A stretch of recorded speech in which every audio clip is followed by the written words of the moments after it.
Today on the show we have this amazing individual who gives you a lot of energy when he's talking about the cooking and the history and all the things that he likes to talk about. On the show we have the first winner of MasterChef New Zealand, Bret McGregor. Now we're going to talk about things in the past. We're going to talk about why chefs actually go into this business. We're going to talk about things that happen in the kitchen possibly and some great stories we hope to get out of these chefs and the restaurateurs as well. And the history behind them, where they learn some of these dishes from and why they're so important to them. So here we got Bret. Bret, welcome to the show. Good to see you here. Really nice to be here, mate. Thank you for having me. So, wow, MasterChef. That was, and the first one too, that must have been very exciting. Yeah, it was pretty exciting. If I think back now, would I do it again? I'm not sure. Really? Just because now I know how intense that show really is and how they build the pressure throughout the day to make sure they get the best TV. But in the end, you know, the best dish wins, and I suppose I put in enough hard work for that to happen. And you had the best dish. Yeah, well, not every day. So tell me, why did you get into this cooking field? What was it that really drove you into it? You know, my parents were always big entertainers growing up. They travelled a lot. Were away for quite a few weeks at a time sometimes, and they'd always come back with a new flavour, a new dish to try, whether that was something from a really foreign country or even from America or somewhere like that. So we were continuously trying new taste sensations, and Mum and Dad were always surrounded in people having fun. And so from a very young age, I probably put the two things together, that food and lots of people means lots of fun. Christmas time, your family's around, all that kind of stuff. So I was always really excited about, I suppose, continuing that on. So watched Mum really carefully, learned a whole lot of food, and got passionate about it. And then by the age of 13 or 14, wanted to be a chef, but it just never eventuated. So how many brothers and sisters do you have? I've got two brothers, one older, one younger. My older brother is a teacher. In fact, before MasterChef, I was also a teacher. So two teachers, and my younger brother is a musician and a producer, was, but also sidelines as a chef in Australia. So wow. Yeah, my younger brother's done pretty well, signed to Universal Records and things like that. So he's off on a pretty cool trajectory as well. All right, so tell us, a teacher. A teacher, yeah. So I travelled after university. I was like, what am I going to do? I think my parents didn't want me to move home, so they gave me a backpack and said, see you later. So I packed the bag and went off, and about 10 years later came home. But whilst I travelled, if I ever ate anything good, I just always knocked on the kitchen door and I said to the chef, listen, dude, or, excuse me, I've just eaten something really amazing and I'd like to see you make it again. And so I wrote down the recipe as they were making it. Really? And so when I went into MasterChef, I had to write a cookbook. So a lot of those recipes, I suppose, that inspired me throughout my travels went into my first cookbook, Taste of a Traveller. That's a great story. So what was in those travels, what was the one dish that really stood out for you, that meant something for you? Well, I actually think Asian food for me, I fell in love with Asian food from just after 95, so towards the end of the 90s. Is when I first left home and started to travel. So up into Southeast Asia, I went into Laos. I crossed in from northern Thailand, and I was on a slow boat, and you're cruising down the Mekong River and got to, I think it's called around Vang Vieng, or it's around Luang Prabang, which is a beautiful part of the world. It's World Heritage. It's an amazing spot. But I ate a dish called lab gai. And lab gai was minced offal with chicken. It was very spicy, it was sour, it was a little sweet in there as well, but it was beautiful. It was crunchy, it had toasted rice that's ground down, and it gives a little bit of a gritty texture. But the dish, it just absolutely blew my mind. And I will never forget that was the dish that made me think food is just truly amazing. So that dish became my audition dish for MasterChef 10 years later. And that dish blew everybody's mind because they had never tried it. Wow. Simon Gold actually said to me, what's your audition dish? And I said, I'm doing a beautiful dish called lab gai, Simon. He goes, what is it? And I explained it's a spicy chicken salad. And he goes, but what are you serving it with? And traditionally, you serve it with beans, cabbage, and cucumber, because you just put a little bit in a bit of cabbage leaf and off you go. And he goes, well, that's a bit boring. So I said, well, what else would you like? And he goes, well, I've never had sticky rice. And I thought, oh, I can make sticky rice for you. And he goes, sweet as. So I went off, and as I was walking out, I thought to myself, never made sticky rice. So I went to a place in Christchurch and found a beautiful Thai lady who in 15 minutes had sold me all of the stuff I needed. So I got to create the sticky rice for Simon the next day, blew him away, and got through to the next stage. So wow. Yeah, it was awesome. You got any other stories to tell us about MasterChef? Oh, there's a lot. You know, what I will say about MasterChef, though, is I was in the bathroom one day. Well, I'll tell you what. When you get to the house is amazing. The house is a massive house on the North Shore, looking over the ocean. And there's 6 boys, 6 girls. And they said to us, girls, we'll take you up to your rooms first. Boys, if you want to come and have a look, please come up. So we're like, sweet as. Followed the girls up into their rooms, and there was these beds there that were $200,000 beds made of horsehair. And so, you know, they have the en-suites there and stuff as well. So these 2 people got this beautiful bed in an en-suite. The next room opens up, you have an en-suite. The next room opens up, you have another en-suite. Then they take the boys around to their wing of the house. They open up one room, 6 single beds in a line. No en-suite, no nothing. So instantly all the boys are like, this is not right. So that was probably one of the funniest things when we first started. But during the show, we were told that we were taken down, well, after an event one day, the judges said to us, everybody, we're going to China. And we were like, get in, we're going overseas, we cannot believe this. And then the next breath he said, it's a little restaurant in Britomart in Auckland. So they took us down to this little restaurant, and all day we learnt to make dumplings, spring rolls. So on the way home after that day, we thought there's got to be a Chinese challenge tomorrow. So all the boys got together. I probably shouldn't say this, I'll probably get in trouble. And one of them rang their girlfriend, because we had lockdown. You couldn't go out of the house. So he rang his girlfriend and said, listen, we've got a Chinese challenge. Do you think you could go to the local Chinese store, get some dumpling wrappers and get everything we need? She said, yes. We're like, okay. When you get back to the house, beep the horn 3 times. We'll jump out the window, jump over the fence and grab the bag. Oh boy. Sure enough, the horn beeps, we get out through the window, we jump over the fence, we grab the bag, we go back into the bathroom, 6 guys in the bathroom, pulling out the dumpling wrappers, getting ready to practice. The worst thing was there was no filling. So then we had to walk down to the kitchen, which is probably a good 30-second walk, got down there, grabbed some mince out of the refrigerator, which was off, right? It's really smelly. So we were in the bathroom, 6 boys, for about 2 hours, folding dumplings, taking the mince out, getting a new wrapper, folding the mince in again until we got it perfect. Wow. Next morning, straight into the studio, 6 very confident blokes. No Chinese challenge. No. Complete waste of our time. But that wasn't you who jumped out the window, right? Oh, it was myself and I won't mention Mark, but Mark and I certainly did jump out the window. So after that, what did you do? Oh, far out. After MasterChef, it was a real whirlwind. I had not given it one thought as to what would happen if you won the show. I went on I wanted to know if I could cook. After winning the show, then everything just goes crazy. I was having to write a book. Obviously I was traveling around the country. I was doing a lot of television appearances.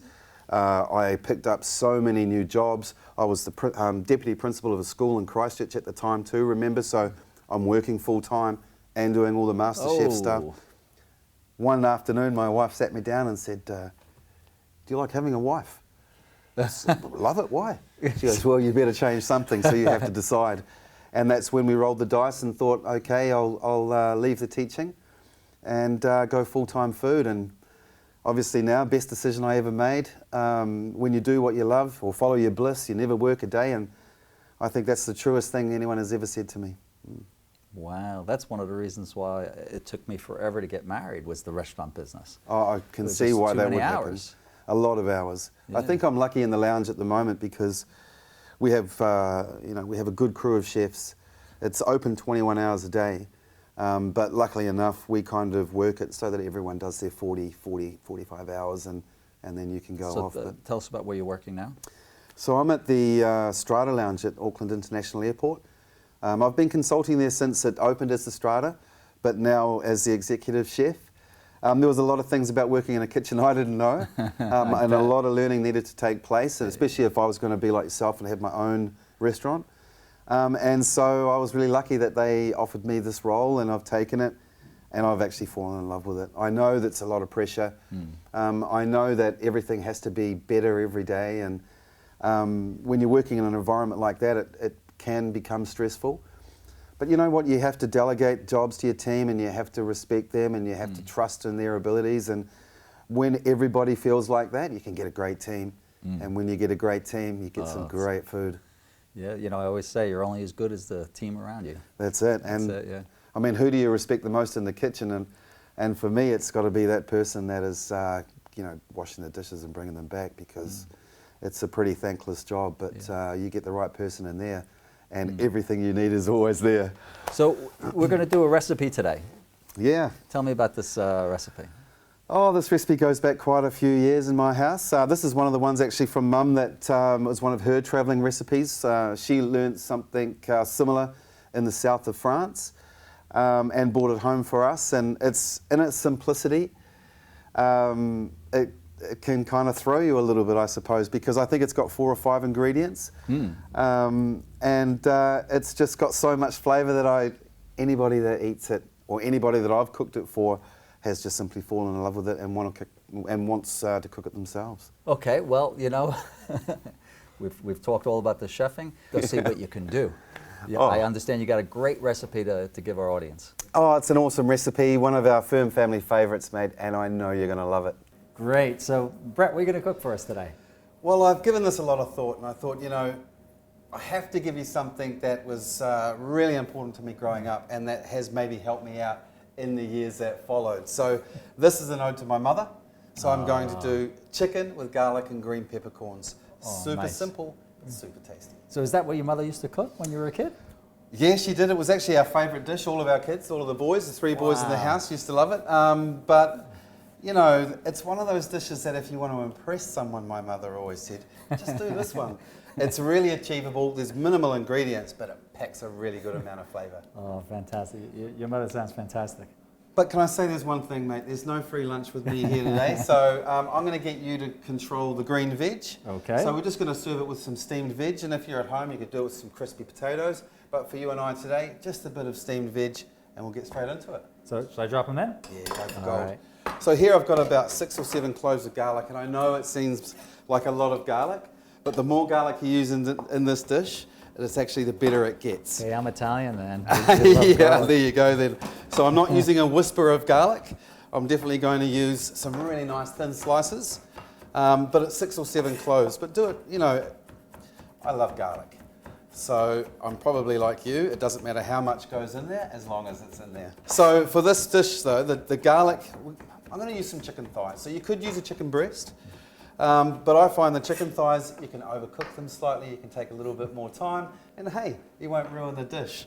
So I think we should probably stick with those. Fantastic. Tell us a little bit about your mum.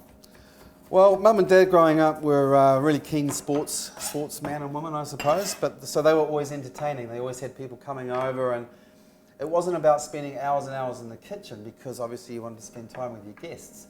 So everything they always did was about saving time, making sure there was just loads and loads of flavour, but having fun. So for me, being in the kitchen, it's always been about having fun. It's how I relax. I can work out at the Strata Lounge all day. I could do a 10, 16-hour shift, however long it is, come home but still want to cook dinner. So, lovely. You know, thanks Mum for giving me that passion, I suppose. You know? Fantastic. You know, I used to have a restaurant where most of the recipes on the menu were from my mom. Oh, it was just incredible. I actually, my mom's gone now. She's, you know, she'd be very old now. But I have a box filled with all her recipes, handwritten. I just love them. You know, it's funny because I found a few of my grandmother's old books.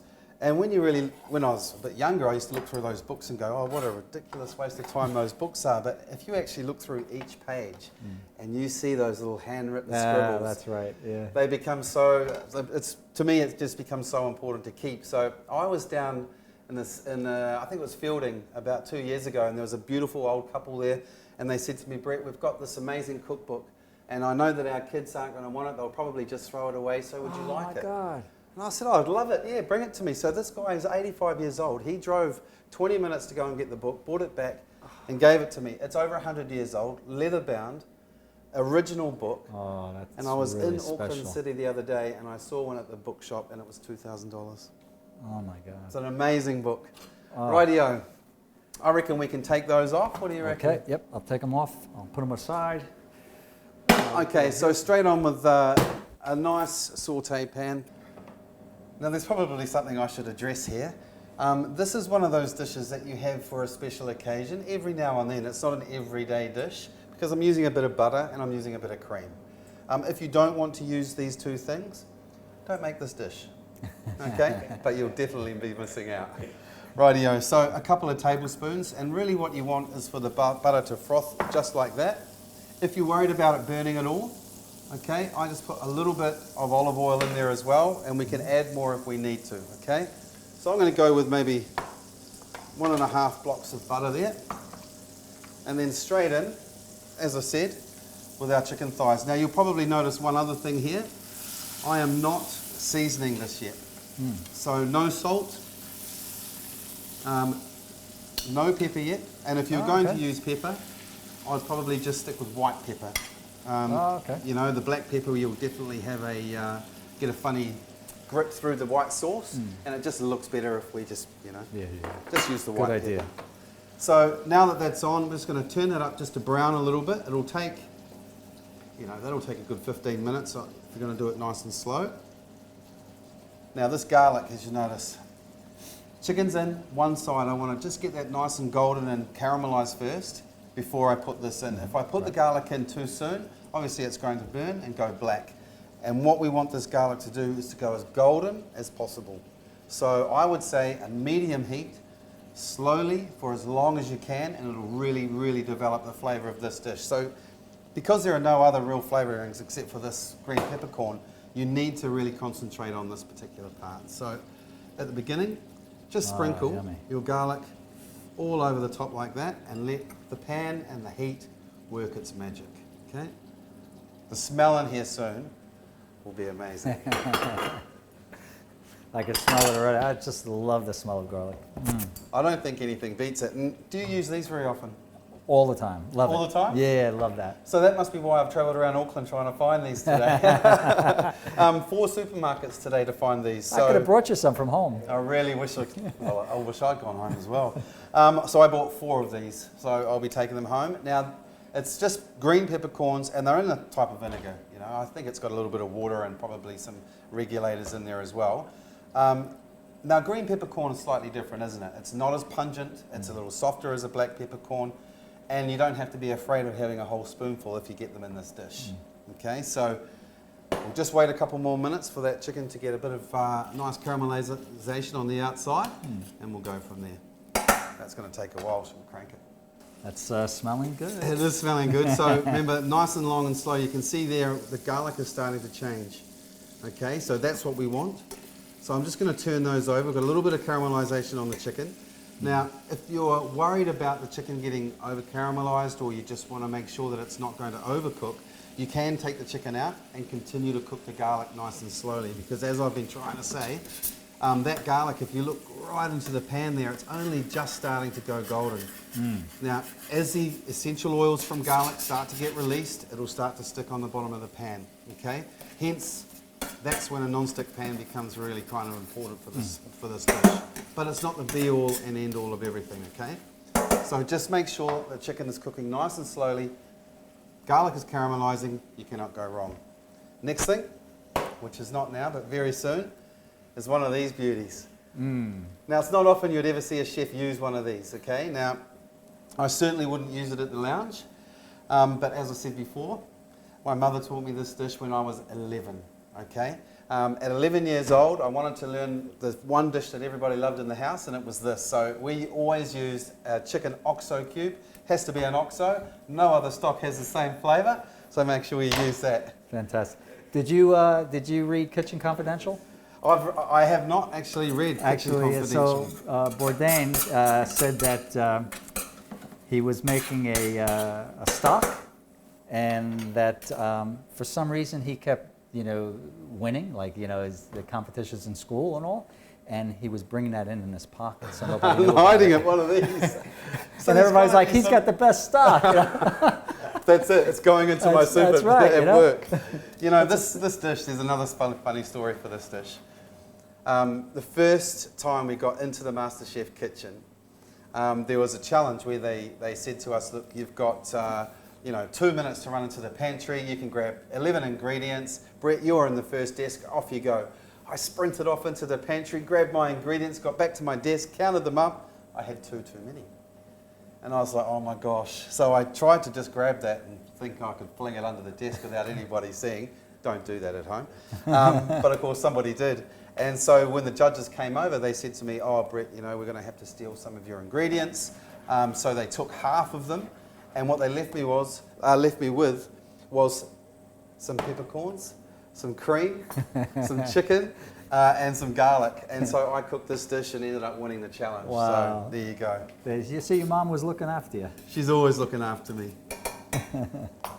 Okay, so those chicken thighs, they're not cooked all the way through, but I'm going to take them out of the pan, okay, and then put them back in again in a second. But right now is where we want to start adding in all the extra flavour. So looking around there, you can see the garlic is starting to get nice and golden, okay? Yep. The garlic is really soft, not a problem. Into there, this magnificent piece of stock, okay? I like to crush it in. Just like so, if you can, if you're strong enough. Okay, next. Green peppercorns. Now don't waste any juice. Okay, you want the whole lot in. Ah, okay. Well, I eat the whole lot because I've been eating it since I was 11. If it's the first time for you at home, you don't have to put in as many if you don't want. Okay, so I'll just turn that up a little bit. Now all I'm doing is bringing that up to a little boil before I add in my cream. Okay, now this just, to me, it softens the outside of that peppercorn just a little bit more so that when you're going to eat it, it's a little bit more pleasant on the palate. Okay. Oh, you can definitely smell that though, can't you? Oh, that smells so good. Okay. So did you have your nice crusty bread, dipping it in the sauce and all? We always did that as well. Oh, God. Okay, that's coming up to the boil. I can just smell those peppercorns. Okay, so now just in with a dash of cream. A dash. Just a dash. Okay, now I may need to use some more. And all I want to do now is I just want to bring that up to a really gentle simmer. Okay, you can see that the butter is kind of on the top of that cream there. That'll all just incorporate into itself as well. Okay, I can see the colour of the sauce is coming to the right colour, and all of that colour really is just coming from that garlic. Okay, so that's why it's really important that you just make sure in the beginning that you get that garlic as nice and golden as you can. Okay, so again, we're just going to bring that up to a simmer. As soon as it's up to a simmer, I'm going to put the chicken back in, and then all we're waiting for is for the cream to reduce slightly, thicken, so that when I take a spoon out, I can run my finger down the back of the spoon. If the sauce isn't cascading down the back of the spoon, then we know that it's the right consistency and we can serve it straight away. So it's up to a nice simmer again now, okay? And I can see that it's reducing, so the chicken goes back in. In the bottom of this bowl, you'll see that there is a whole lot of amazing looking juice. All of that goes in as well, okay? So you're wasting nothing. So again, one pot wonder. Yeah. Flavor's not going anywhere. Okay, and I can see there, you can just see the sauce is thickening up nicely, but it's still got a little bit of time to go.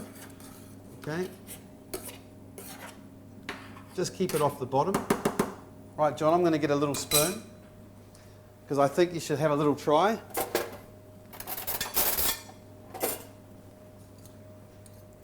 Have one of those. So I'll go first in case I need to adjust anything. Okay. So it's still got a, I can still see already that it's got time to go. Yep. If you look down the back of your spoon and you go okay. and you go like this, it's still running. Yep. Okay, so it's not going to be a really nice consistency yet.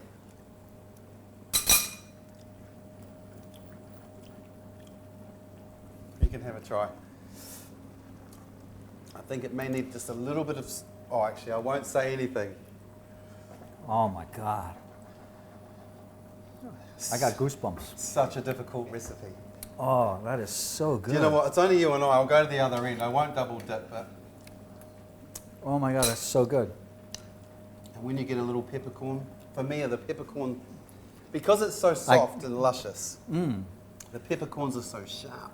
I got chills. I can't wait to make that this week. I really can't. I'm like, I love it. I can't wait to sit down and really go, here, Rose, try this. You know, well, I don't think there's actually a better compliment that you could ever get from anybody. Thank you. Other than saying that they're going to cook something that you've created. That is beautiful. Thanks, oh, Mum. Oh my God. Should we try this Let's sauce thank again Mum. at the back? Right, it's still got a little bit to go.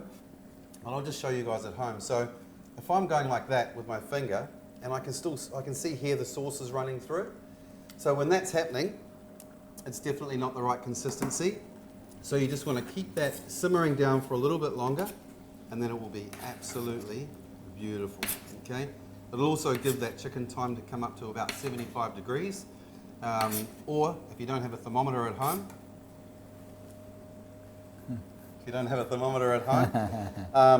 then it's just until the juices run clear, okay?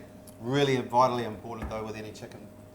Even if you're cooking and cooling it down, cool it down quickly and then you can bring it back up to temp. But chicken you have to be pretty careful with in the kitchen. Yeah. Yep. Okay, so we got the greens that you nicely steamed for us as well. You ready for those?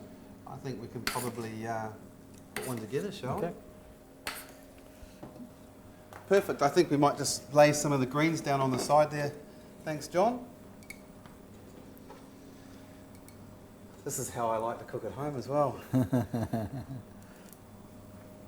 Beautiful. All on one side? Yeah, I think so. We'll just share, eh? Love it, love it, love sharing. The other thing is too that the greens at the moment, I'm just loving beans, broccoli, and when you've got a really flavoursome dish that has a little bit of extra butter or cream, just keep your veggies really simple. You know, I've got some nice basil here. Could put a little bit of basil over that as well. But it's just vibrant, it's colourful. There we go. It's crunchy. Look at that.